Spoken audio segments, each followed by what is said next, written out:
Good evening, everyone. I am Dr. Elizabeth Ward. I'm the Executive Director of the Los Altos History Museum, and I am delighted this evening to welcome you all to a program in our Our Town series.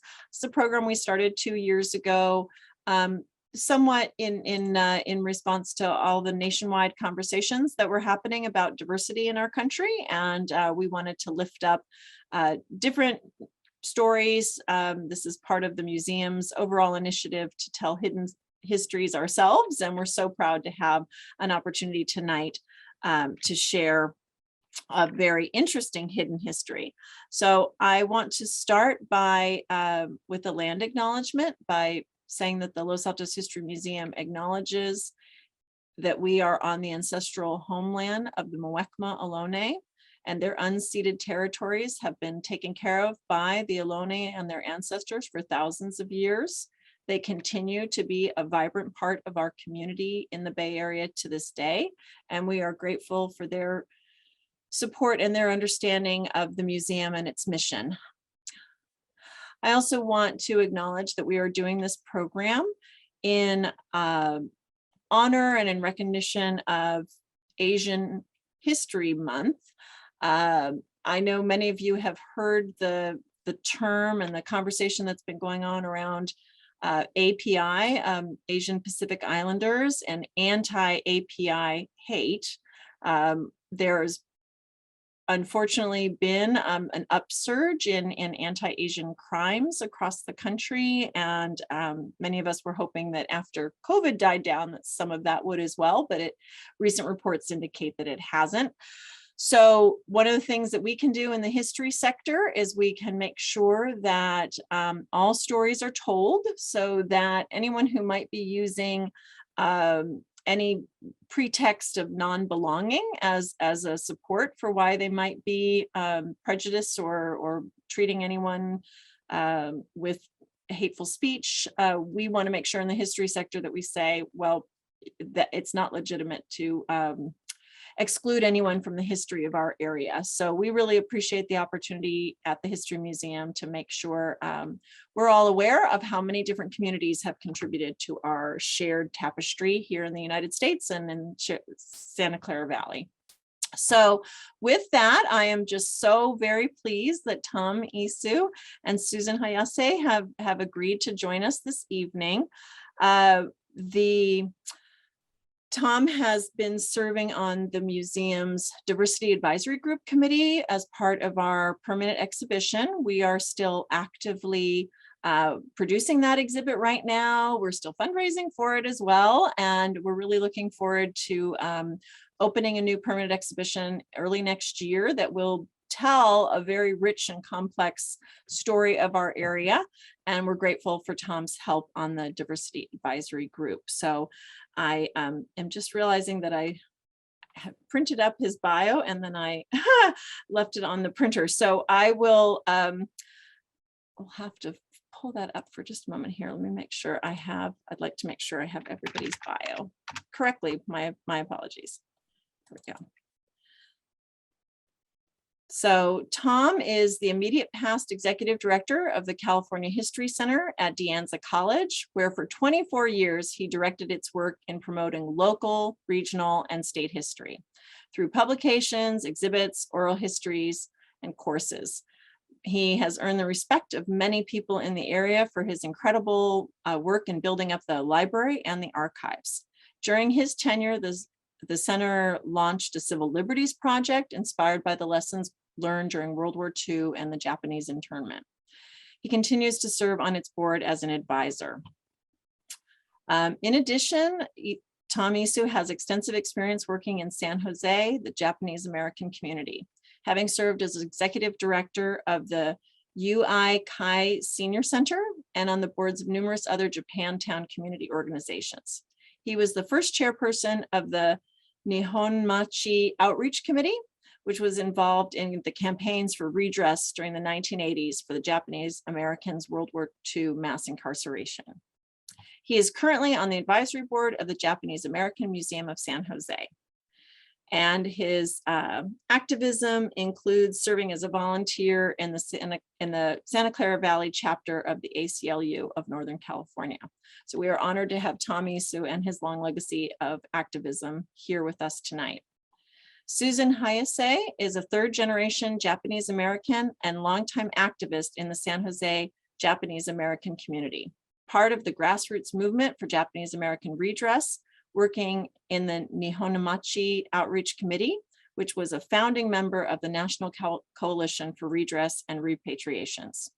In 1995, she was appointed to the Civil Liberties Public Education Fund board by President Clinton. That education fund was created by the Civil Liberties Act of 1988 and Hayase has served as the board's vice chair and coordinated the first National Day of Remembrance in 1998, commemorating the signing of Executive Order 9066. Hayase was also a performing member of the San Jose Taiko from 1980 through 1990.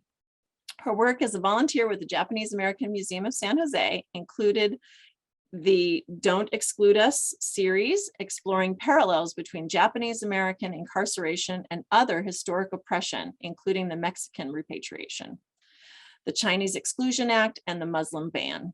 She is one of the founders of San Jose's Nikkei Resistors, a multi-generational grassroots organization. She co-directs the Hidden Histories of San Jose Japantown Augmented Reality community art project that reveals the Chinese, Filipino, and Japanese American roots of San Jose Japantown. She is a retired software engineer from Silicon Valley. So I am delighted that both of you are with us here tonight to tell us more about the Japantown Hidden Histories. So Tom and Susan, please take it away. Thank you so much. Here, let me share our screen. I'm going to pin you now. I'm going to unpin myself. There we go. Okay, well, thank you very much. Good evening, everybody. We'd like to thank the museum for providing us with this opportunity to share our work with its members in observation of Asian Pacific American Heritage Month. And the Hidden Histories of San Jose Japantown project utilizes augmented reality art to allow people to experience hidden layers of history and culture while walking the streets of Japantown. Our project was funded through a National Knights Foundation grant for immersive technology in the arts. It was an experimental grant, and it was with the Japanese American Museum of San Jose serving as fiscal agent. So the goal of the project was to deepen the community's sense of place and to build a strong sense of unity among its diverse constituents. Augmented reality is a technology that allows you to look through your smartphone's camera view and see images and hear sounds overlaid with reality. While our project focuses on a specific neighborhood in San Jose, we first wanted to share some more about ourselves and the connection between our Japantown story to both Los Altos and Silicon Valley. My father, Y. Douglas Izu, was born in 1924 at the Griffin Ranch, which is now the site of Foothill College, in Los Altos Hills. See his photo near the bottom left. His parents, Hideshi and Haruno Izu, were employed by the Griffin family as caretakers, with Hideshi serving as the foreman supervising the ranch's Japanese immigrant workers, and Haruno in charge of their accommodations. Hideshi had arrived in 1897 and was originally hired to help construct and care for a Japanese garden pond and tea house for the Griffin family, and its image is in the center of the photo of the garden. Hideshi died very unexpectedly in 1927 when my dad was only 3. My grandmother, Haruno, eventually worked as a domestic and house cleaner in Los Altos, raising my dad and his 3 older brothers. During World War II and after the signing of Executive Order 9066, my dad's family was forced to move out of Los Altos and, along with all Japanese Americans, banned from being anywhere in the West Coast states, with most being put in concentration camps. The forced removal and mass incarceration turned Japanese American communities into ghost towns, disrupting and harming their development in the post-war years. This threat to the social and cultural stability of the community even reached into my own generation, born after World War II, causing us to feel a sense of disconnection. I would spend my youth searching for a community to belong to, and I found it in Japantown. Okay, I'm going to talk a little bit about my connections. I'm originally from out of the area, so I don't have a direct tie to Los Altos, but when I was a student at Stanford in the late 1970s, most of my fellow students were focused on San Francisco as a hub for culture and interesting urban experiences. And San Jose was dismissed as kind of a suburban wasteland. And when I started working as an engineer in Silicon Valley, many coworkers, including those who had grown up in the suburbs of Santa Clara County, many assumed that the entire city of San Jose was a, quote, ghetto, unquote. So I think that was that represented kind of traditional thinking about living spaces and communities and what constituted a good neighborhood that was kind of the residue or kind of the continuing existence of segregation. So for me, discovering what was in the places that weren't celebrated as desirable was a kind of foreshadowing of the idea of hidden histories. I was lucky because some of my fellow Stanford students, veterans of the Asian American Students Association, were going to San Jose to work in the community. And later I learned that there were other Asian American college students, in particular, a cadre of students who had fought for Asian American studies and ethnic studies at San Jose State and other Bay Area institutions. And they had discovered Japantown, which is one of 3 surviving Japantowns in California. And some of them were moving there, and I decided to join them.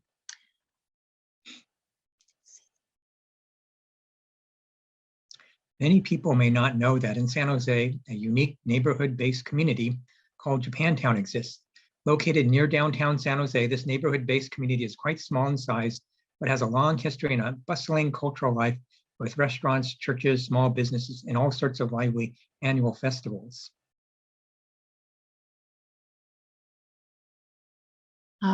Fewer still may know that this place called Japantown isn't just about Japanese restaurants, but is actually a physical manifestation of layers of overlapping histories of Chinese, Japanese, and Filipino-American life.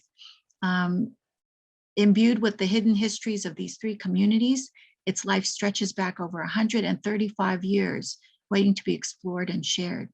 This neighborhood was the focus of our project. Another hidden aspect of this shared physical place and multi-ethnic space is how it came to be. It arose through episodes of exclusion, segregation, expulsion, ways similar to what many other communities of color have faced in this country under white supremacy. Some people may have learned about this history just recently when the city of San Jose made international news in September 2021 for acknowledging and apologizing for the role the city leaders played in the virulent anti-Chinese racism that ultimately caused the burning of the Market Street Chinatown on the site of what is now, what I think was recently, the Fairmont Hotel. One of the hidden histories of San Jose Japantown is that a German immigrant, John Heinlein, who had business relations with the Chinese community, took a tract of his land located about a mile north of downtown and offered to build a Chinatown there out of brick. City officials protested this act too, as their goal was to exclude all Chinese from San Jose. That Chinatown would ultimately be called Heinleinville, at first derisively, and then as a mark of distinction by its residents. As immigration from China was shut down due to the Chinese Exclusion Act, 1882, Japanese laborers were recruited to take their place in the fields, and Japantown began to form around the existing Chinatown. The Japanese were not welcome elsewhere, and the Chinese businesses were the only ones that would extend credit to them.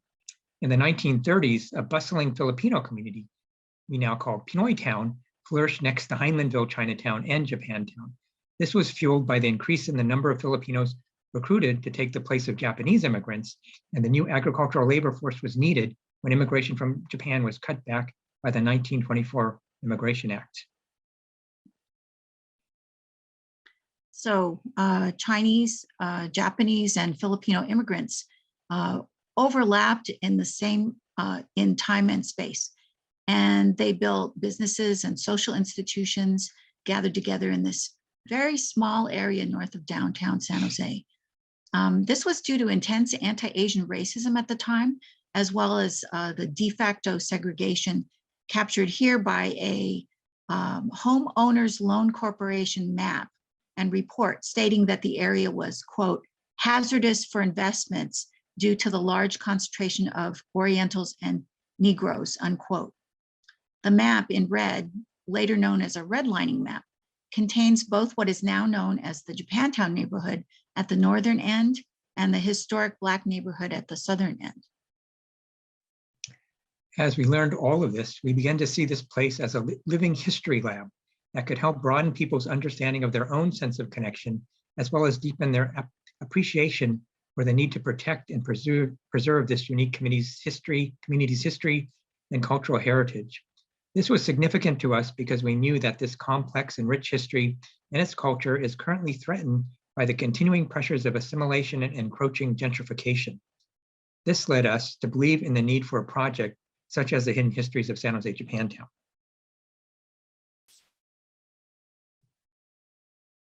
So community artists and AR. So to build a shared sense of place and community and identity, we created a grassroots-based collaboration between the community artists of various ages and experience, and with the assistance of selected community history advisors and AR, art, and tech people. This involved personal sharing, discussion, and tech training, all done remotely during the pandemic. We also used an open source app developed by two of our AR, art, and tech advisors. The Hidden Histories artists created their works based on stories they'd learned from the advisors and through research supported by the project. Here are some examples. From historian Connie Youngyu, the artist heard descriptions of the Ningxinggung Temple in Highlandville, Chinatown, and the Daju Festival, featuring a parade, banners, and special foods that attracted Chinese immigrant workers from miles around. She also told them about her grandmother's friendship with a Japanese neighbor who she passed a basket back and forth over a fence, exchanging Chinese vegetables for tofu. From advisor Robert Raksak, who was born in Japantown, then called Chinatown, and he was a young Filipino kid at the time, they heard stories of a childhood spent running through the streets of the community with his Japanese and Chinese friends, and getting kicked out of the Ningxinggung Temple, out of a Japanese theater, and a Filipino pool hall due to their rambunctious behavior. The artist also heard the emotion in his voice when he described losing the Chinese, Japanese, and Filipino businesses on 6th Street when the city of San Jose raised them, I believe in the later 1930s. From advisor Steve Fujita, they heard his deep feelings of Japantown as a sanctuary, offering a sense of familiarity and safety for immigrants and even newcomers such as himself, especially during the pandemic and the recent increase in anti-Asian violence. Out of these treasured memories and feelings, artist Kiki Wu created a beautiful and subversive image of the Ningxinggung Temple on its old site, along with a colorful imaging of the Daju Festival.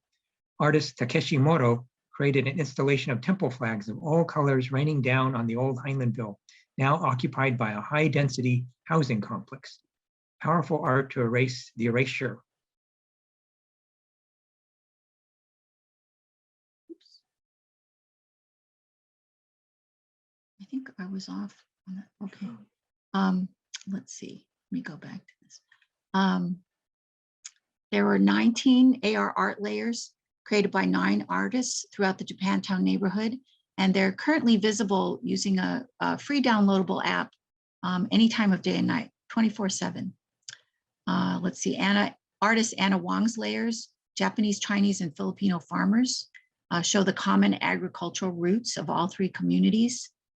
Kelly Nishimura's layers asked probing questions about what was in the minds of local Japanese Americans as they were rounded up based on ancestry. And Lucian Kubo's layer is an immersive collage of the people, events, and culture and activism in the 60s, 70s, and 80s that shaped today's San Jose Japantown. So let's see. Now we'd like to show a very brief video about the project so you can get an idea of what actually the AR looks like too.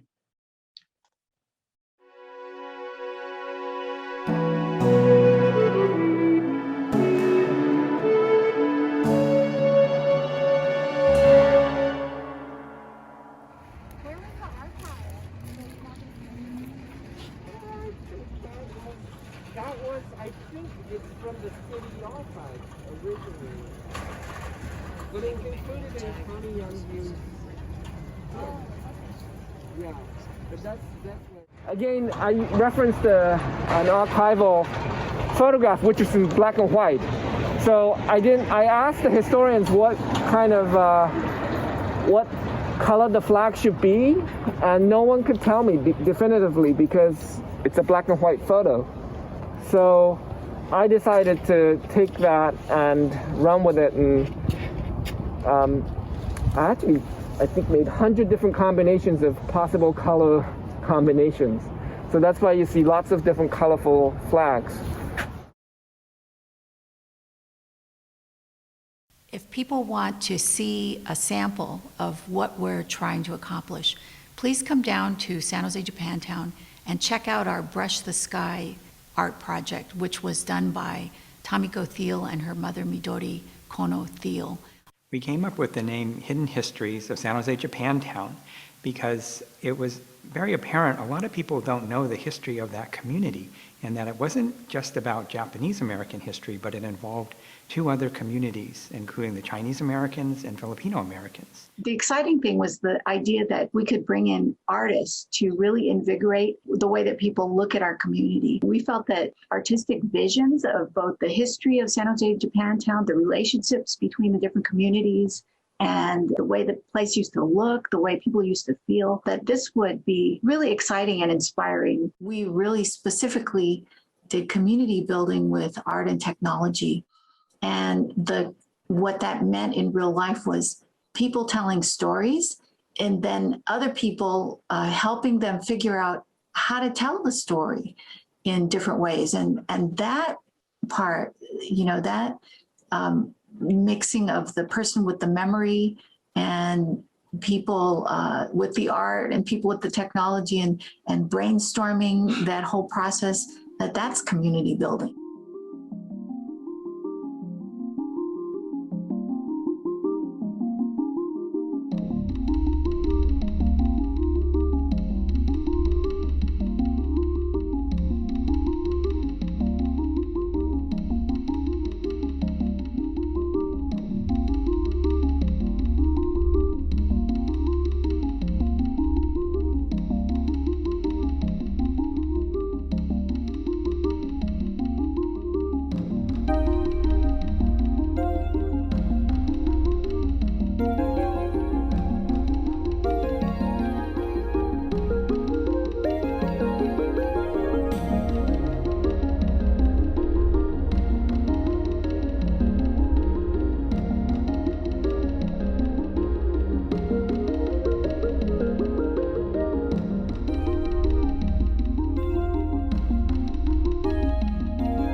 Originally, we planned the Hidden Histories project, this education about history and the stories as well as the technology, to take place in person. We were going to have community meetings. We were going to have meetings between Tamiko Thiel, our artist advisor, and the artists. We're going to have hands-on trainings, and we're going to have walking tours and events right in Japantown, where all of the artists would congregate and the community could see what we were doing.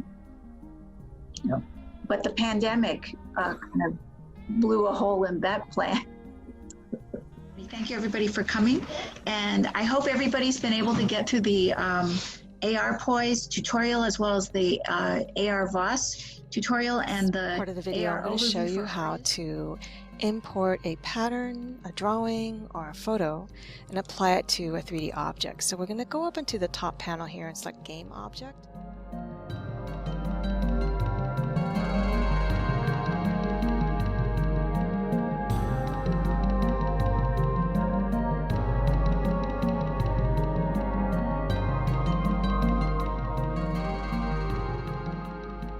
This is Dr. Tokyo Ishikawa.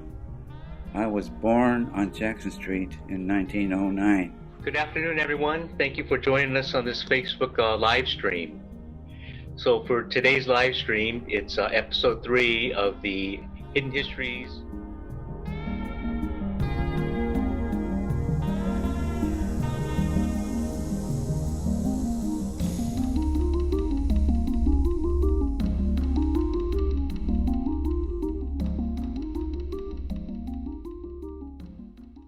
Yeah, at some point I said, I'm going to have to play bad cop because, you know, the artists have had the commissions and have had all the materials they need for a couple of months, and we can tell by looking at the server logs that they haven't done anything.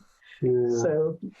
So I kind of laid out the timeline and said, okay, the onus was on me to put out that timeline because they don't, the artists haven't used this technology before or hadn't used this app before, and so I think they didn't understand how much testing they need to do and how many changes would happen once they started the testing. So, you know, the first thing I said was, okay, here's opening day. Everything should be finished a month before, because guess what? Until it's finished, you can't test it, and until you test it, you don't know if it works.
I'd like to promote a term that I'm coining called liberation technology. I think that a lot of times people talk about technology like it's, you know, outside of human experience. It's like above us. It's smarter. The technology is smarter than us. But I think that one of the things that we learned from Tomiko is that, you know, augmented reality technology is usually used by a profit-making corporation to commoditize the technology into something that's prepackaged, that's produced by focus groups in order to sell it to you. And you just buy it, and it's a kind of a passive process. And I want to call it liberation technology because this was something that, you know, older community artists were able to expand their artistic horizons by learning how to use it, by learning how to think in that and create in that context. And it was something that younger artists were able to connect with the community without having to go work for a video game company, you know, to get access to the technology, you know. And so, and I think it also allowed us to show it to people in the community who may either fear or feel, you know, turned off by technology, and to show them that it could really be in the service of connecting people.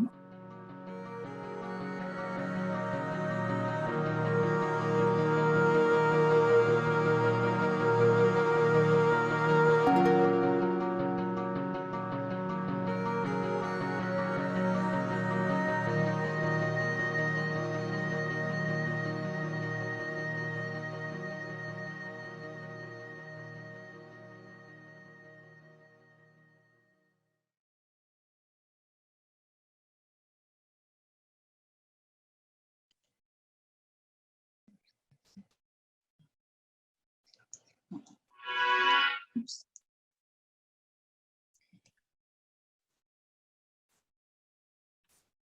Yeah, I hope the sound worked out. It worked out beautifully. It was lovely. Did you have one more slide, or was that also the end of your presentation? You know what? I guess there was one more slide. That was just the credits. I'm sorry, I wasn't thinking. But I think that's Well, we'll give you that. So who produced the video?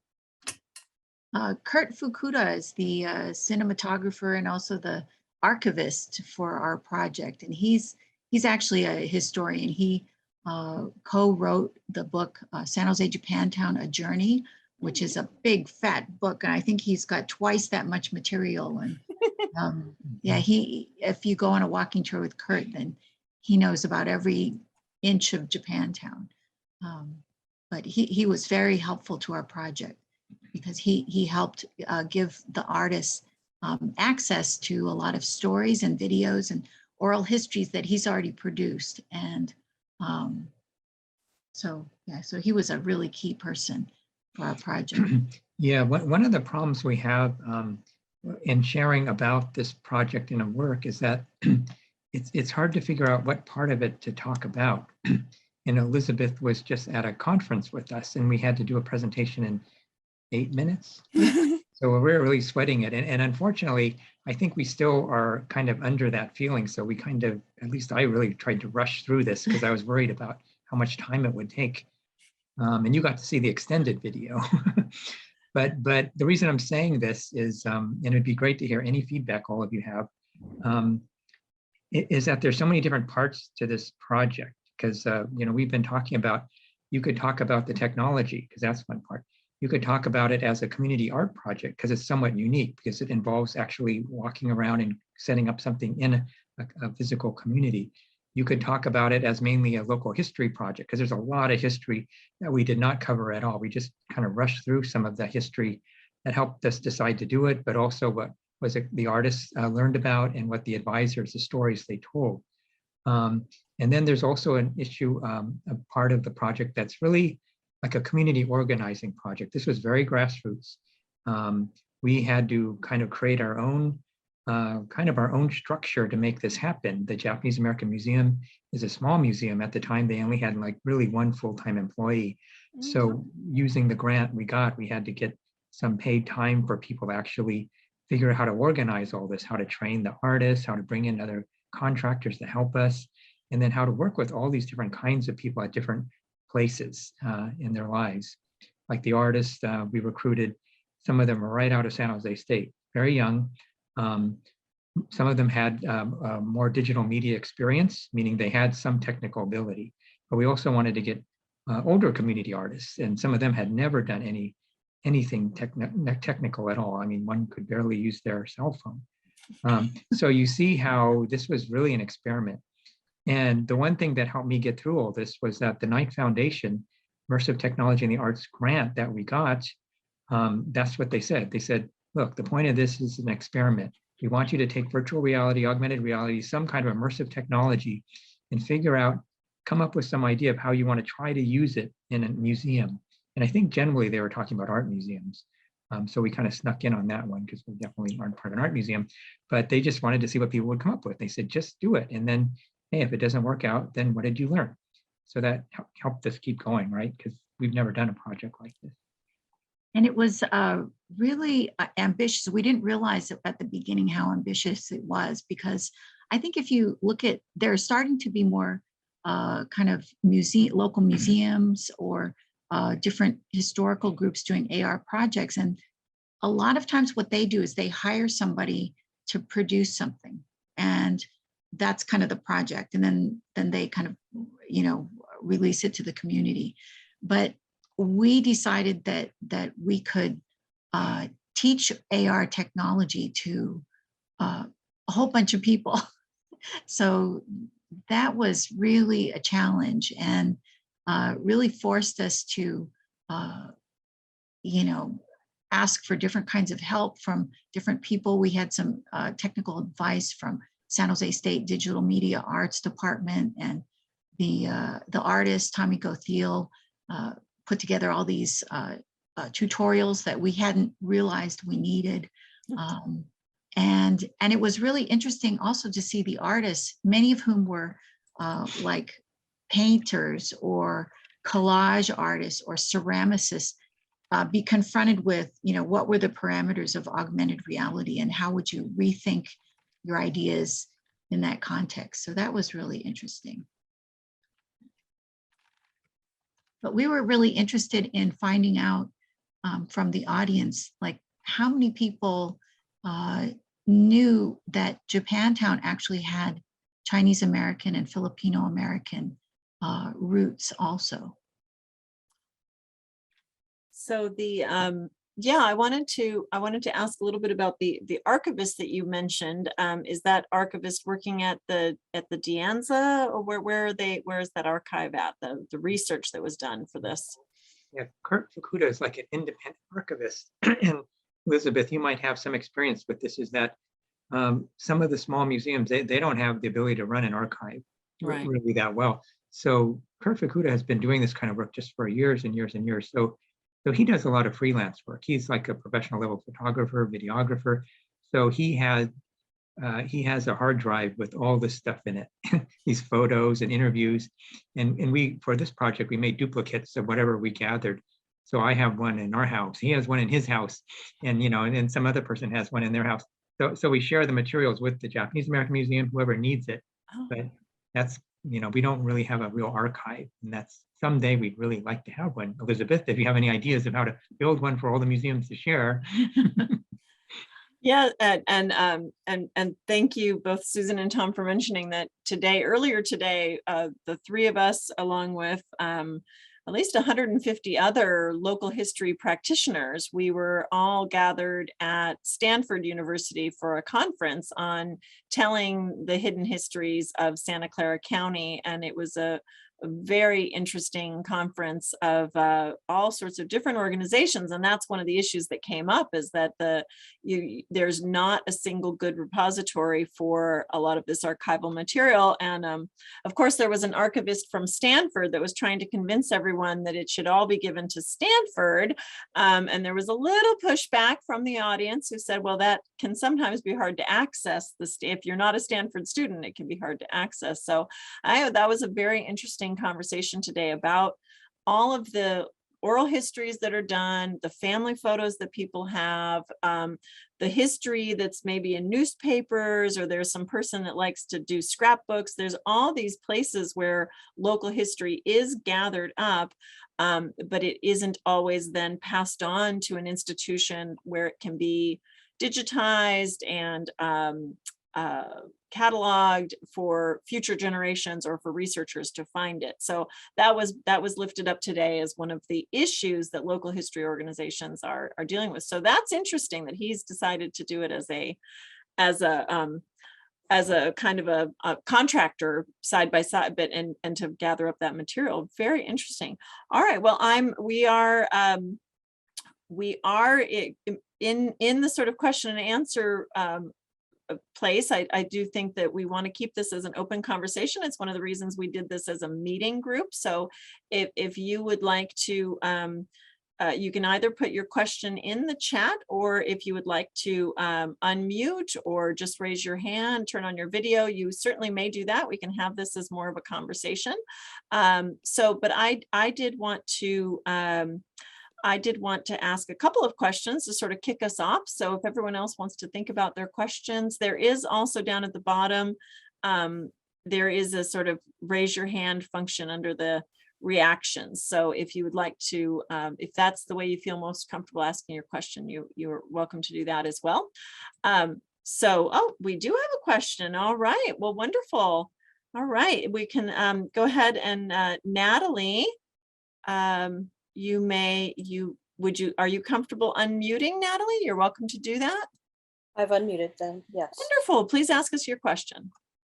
Well, I was intrigued by the disparate copies of digital archives, and that's actually something I used to deal with for a living. And what a librarian friend and I did was create a wiki a very bare bones wiki, and we batch uploaded the images. And she used regular expressions to name the files and put a description.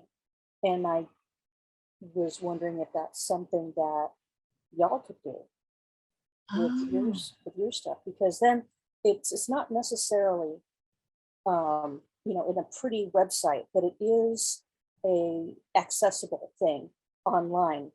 And now it's not just on your hard drive or subject to all the things that physical things are subject to. Ah, I see. So just in wiki format, so it's searchable. And yeah, I see. The searchability is going to depend on what you put in for metadata, like the descriptions. Like if you have to decide, are you going to index it by provenance, by creator, by subject, and that sort of thing. So that's the metadata is what takes the bulk of the work. Loading stuff up, that's simple, but it's always the cataloging and the metadata that's the labor-intensive part. I think that's a good point you bring up. Susan and I were just talking about that. I think there's all different levels of need in our various communities for this kind of archiving and documenting work. I mean, there's very high level like universities, public libraries, museums that we should really try to coordinate and see what we can do to save information for broad access and our real specific kind of special level care. But then for smaller groups, because that's kind of the work we've been doing is a lot of grassroots work. There's really need in either community organizations or various organizations that have formed to work on particular issues. So things like what you're bringing up, Natalie, it would be great to develop some kind of kits like this. I think there was somebody at the conference who talked about that, like an archiving kit, so that people can start learning how to do this themselves. And then also, you could supplement it with workshops or something from people who have experience doing this kind of work, like somebody like yourself, for example, or other historians who could help. And that way you can kind of have this range of different ways of saving materials, and because otherwise the alternative is it gets lost, right? or you never see it ever again. So it seems like there's a lot of room for a lot of different kind of work. Yeah, there are turnkey.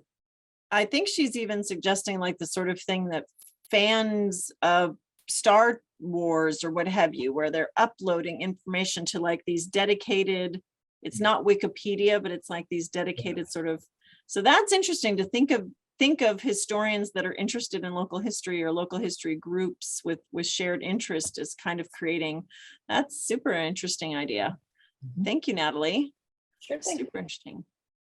I see Gary Hedden has his hand up as well. Gary, or is that or was there any other comments on Natalie's point? Or shall we go on to Gary's question?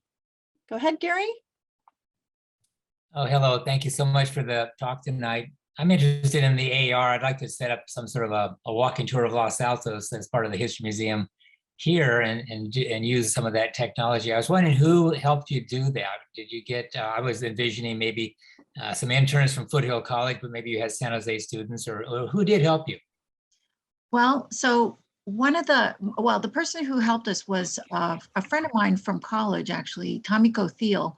And she has an engineering background, but she went to art school. And then she's, in the subsequent years, she's become kind of an internationally known virtual reality and augmented reality artist. And for example, I think she produced a work called Beyond Manzanar, which was the first virtual reality art installation that was ever purchased by a museum. And it was purchased by the San Jose Museum of Art.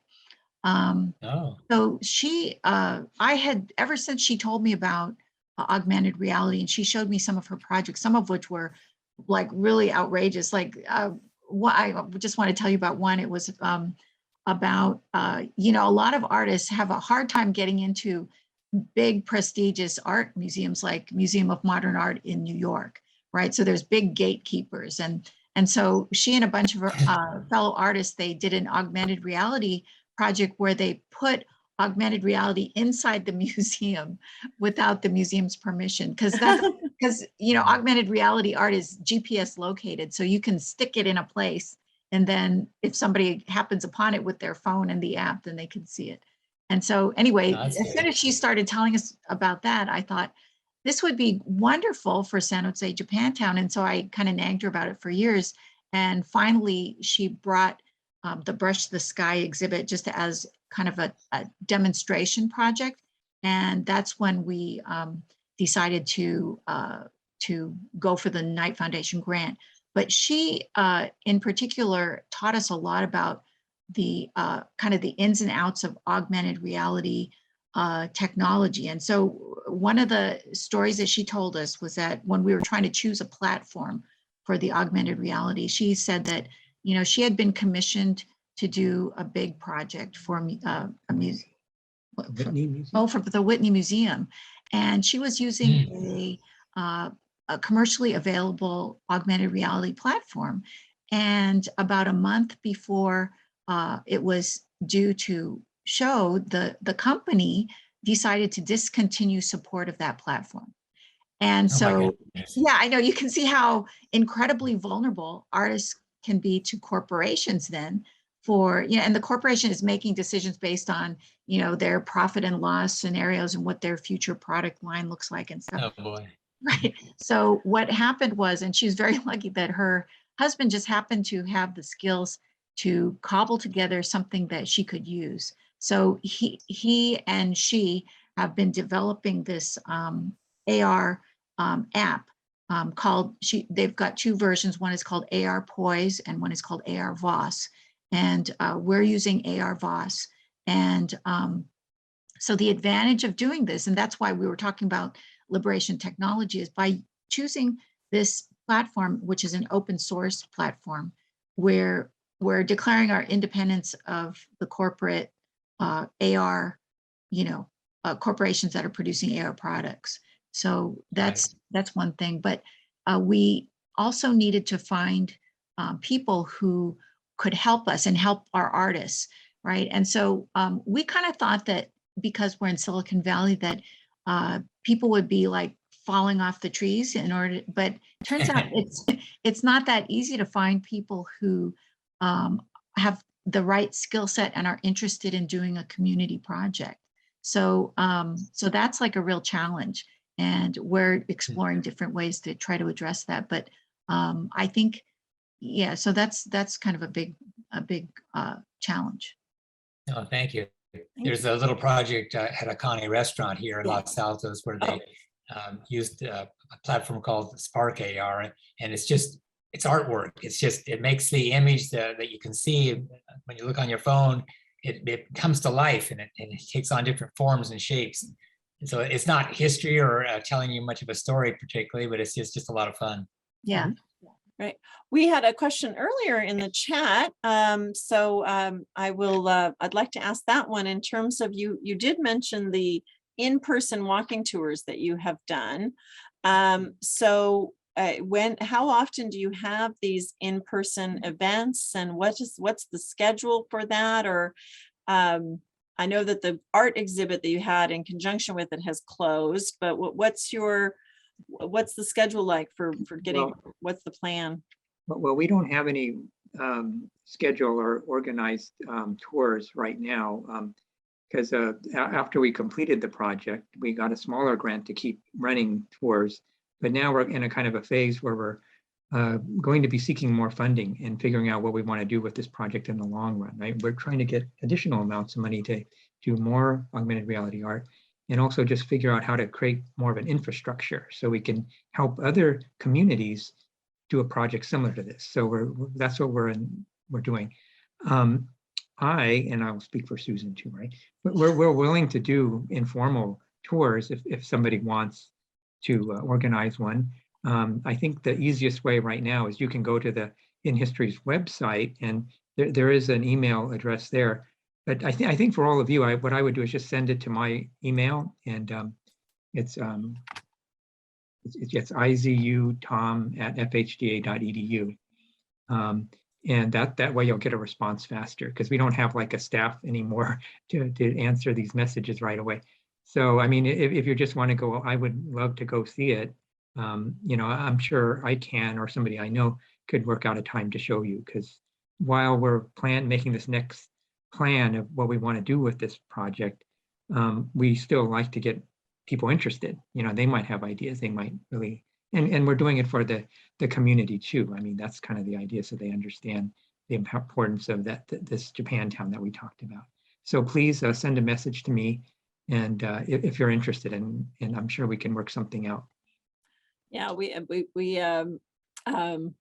yeah, I think I should get at least a field trip together of museum people. So we'll let everybody know if we can get the docents to come down or something along those lines. We've been talking about that. So that's a generous offer. Thank you. And I did put Tom's email in the chat for everybody.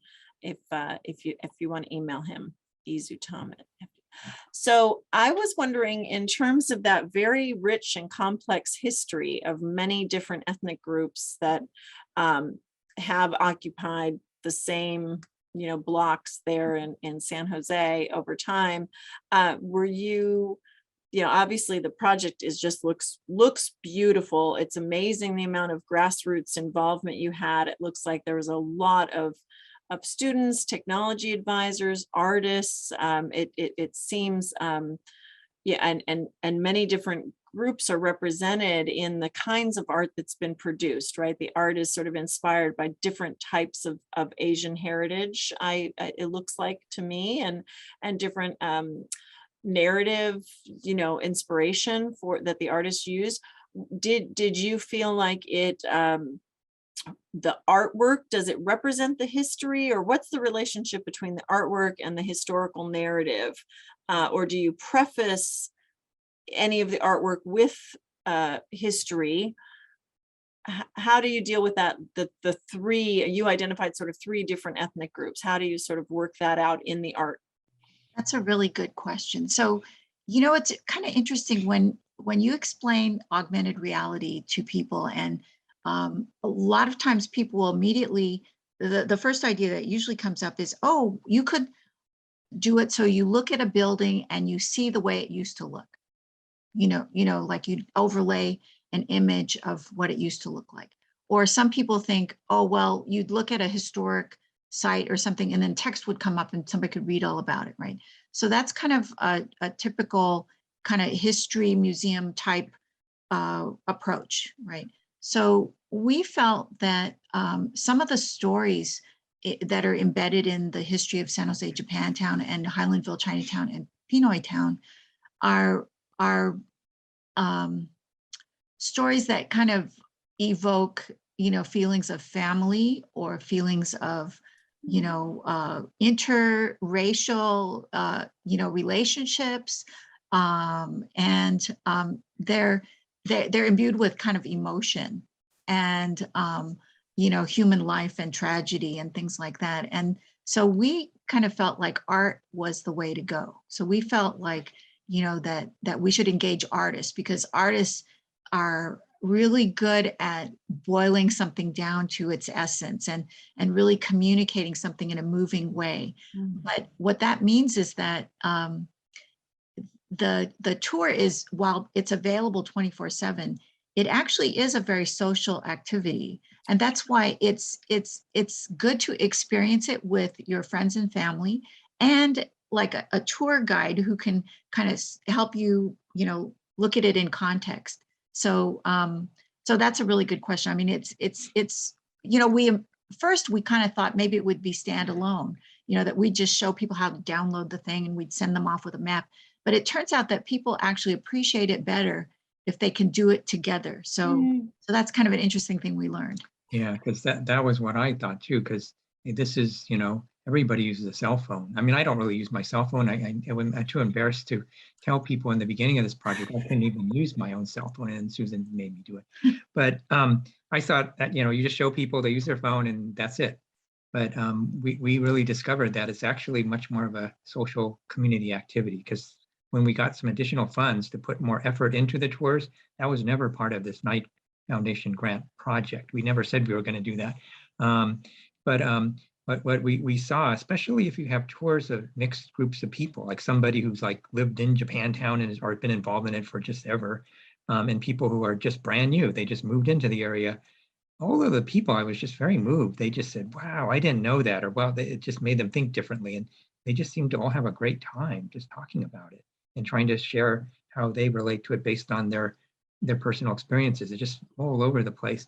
And this made me realize how valuable combining helping people have a sense of place with some history in it, and then using this technology as kind of a device to get people to talk, because even people who didn't want to use their phones, they could look at somebody else's phone and they still seem to really like it.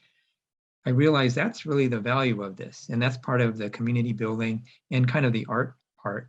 Because I was more along the lines what Susan says, since I really love local histories, that man, you could use your phone and can get this building and like 5 pages of text will appear about the building's history and all this stuff. But you know, the artists like Tommy Goethe like, no. First, that's not art. Second, nobody's going to read all that stuff. So, but just to make that case that maybe there is a more content we can add. This was a demonstration project. We didn't, in other words, we did not have a complete plan of exactly what was going to happen with it.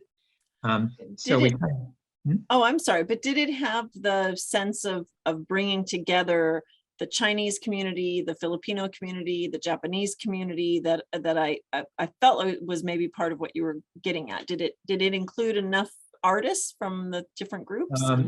Well, this time around, we did not have enough Filipino artists, you know, because what we did is we had a pool of artists that we got, you know, we tried to interest in this, and they would come for several different sessions to learn about the project, to learn about augmented reality art. And then we asked them to submit a proposal. Now, what would your piece be? You know, even if they didn't know how to do it yet, you know, what are they thinking? And then out of that, our group of advisors selected 9 of them. And some of the artists didn't make it up to being even presenting a proposal. And in the end, we didn't, that would be something that I think that we really need to do, is have more Filipino artists. And so that kind of would be part of the next round, I think. But the thing about connecting the different communities, I think the most moving thing to me, and I think this is very appropriate because it's API Heritage Month, Asian American Heritage Month, is that our advisors, we were really fortunate. Like Connie Young-Yu, some of you know her. She's helped with the Los Altos Museum, I think, and is an expert about the history of Chinese in this part of the Bay Area we're in. And Robert Raksak, I mentioned him. He is a really amazing guy. He's a Filipino, a man who was raised in Japantown in the 1930s. And he's now he's like the local historian. Everybody really has deep respect for him because he gives his own walking tours. And then, of course, the Japanese American Museum, we had a number of people who are like our advisors. Yeah. But what worked out really well is that these sessions we did, which, you know, it's hard to depict them in a presentation like that, is they would just tell these stories to the artists. We'd get these artists together. Yeah. And because mainly I saw this as a resource thing, you know, like, oh, they'll just tell them this, they'll just tell them that. And if they want more information about, you know, what Chinatown, Highlandville, a number of units in it or something, they can ask somebody. But what really inspired the artists of all backgrounds was their stories. Yeah. And really quickly, I give you some other examples, like Connie, I think I mentioned this a little bit. She mentioned the story about visiting her grandmother right on Highlandville. I think Highlandville was on the way down then, but she told her always about sharing food with a neighbor. So you know, Connie's mom was Chinese. Her neighbor was Japanese. They could not speak the same language, but they would pass this basket across the fence, and the Japanese neighbor would put tofu in it, and then Connie's grandmother would put Chinese vegetables she grew in her yard, and they'd go back and forth, And when Connie was really young, she asked her grandma, why are you doing that? And also, don't Chinese and Japanese hate each other? Because during the time they were doing this was during when China and Japan were at war. You know, Japan was invading China and committing all sorts of atrocities all over the place. So, but her grandmother told her, well, that's over there. You know, here we're neighbors. That's the only thing that matters. And that kind of helped people understand. It's not just that, oh, they just loved each other, but they were in a segregated area and this was their life and they learned how to get along. And that's what happened.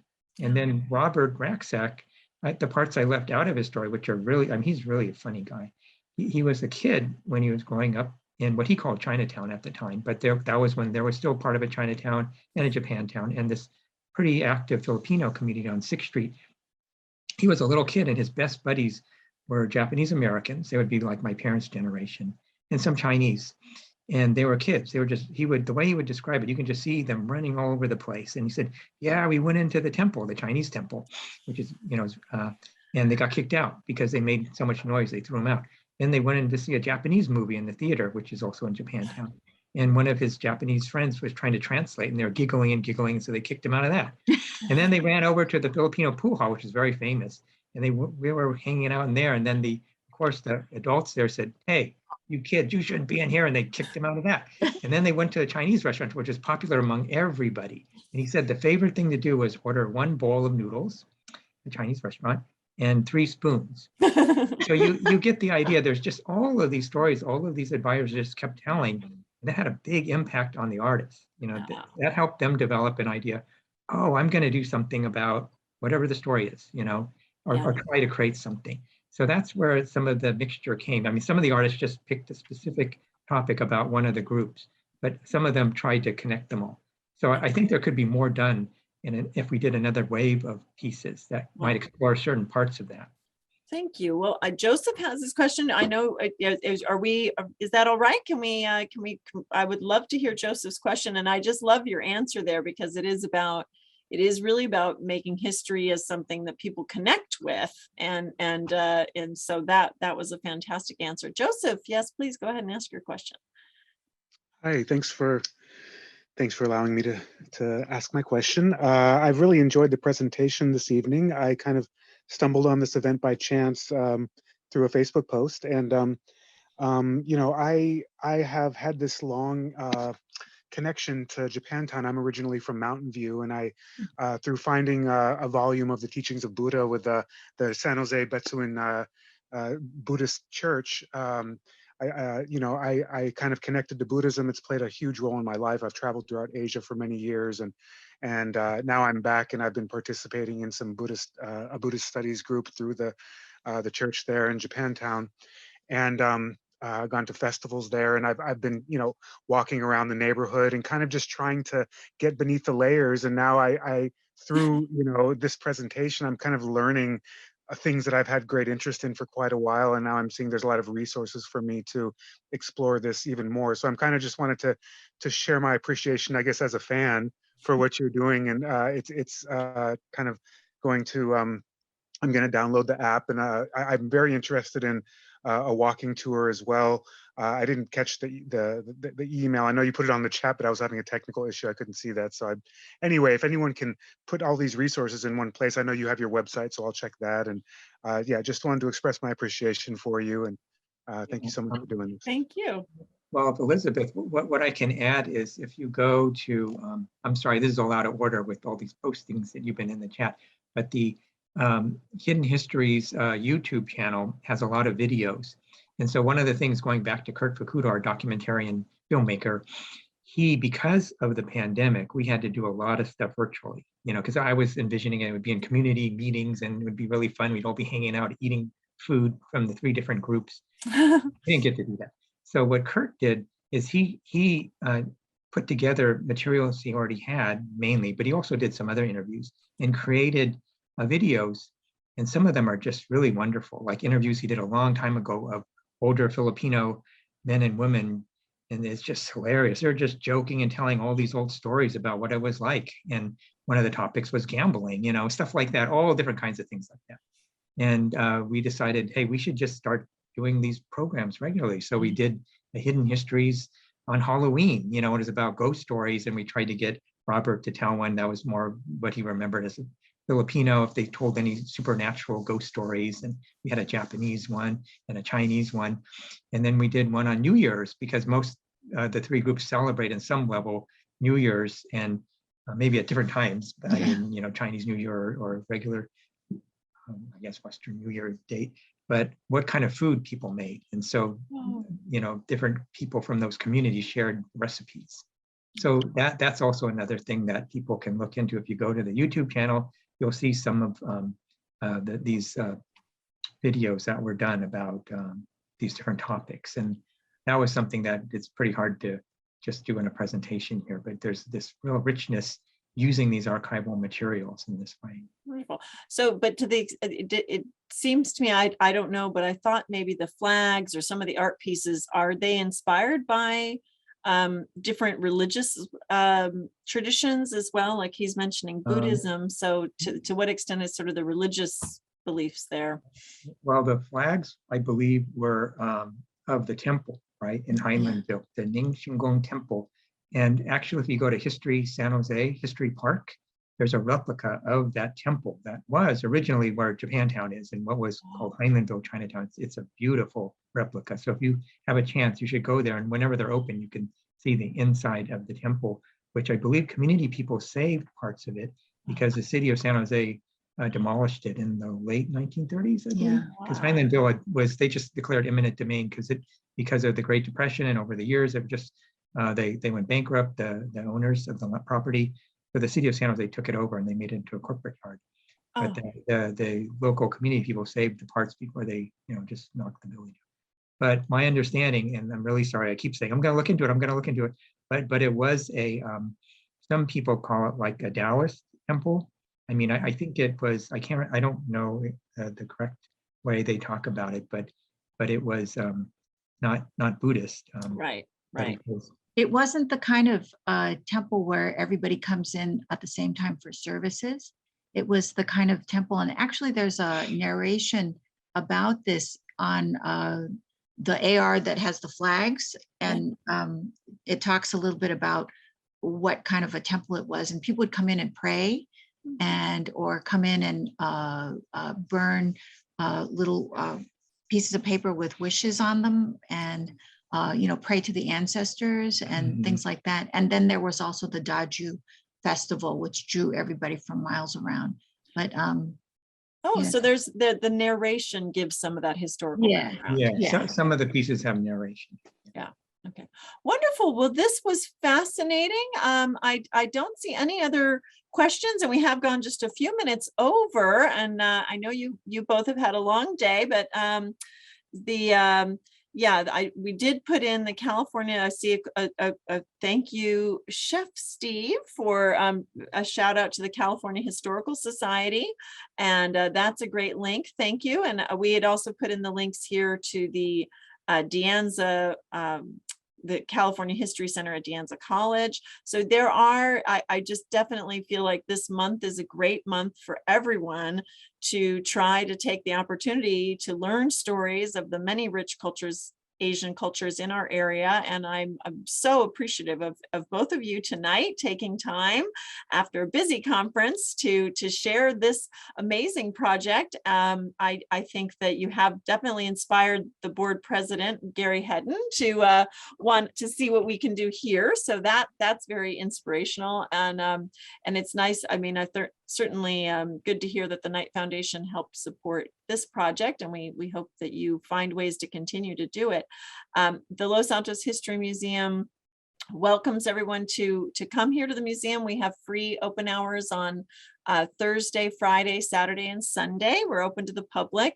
We've moved over to the J. Gilbert Smith House, and the only portion of our current programming that would tie into Asian Pacific Heritage Month is we do talk a little bit about the Ferrucci family and some of the Japanese agricultural workers in the area in our outdoor agricultural exhibition.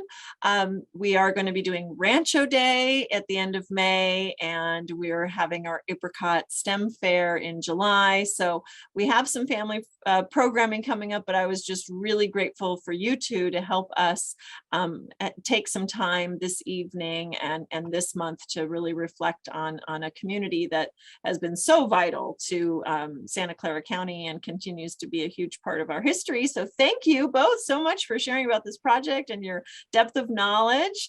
And thank you everybody for coming. Los Altos History Museum is always pleased to be able to reach out to our broader community. And thank you all for coming tonight.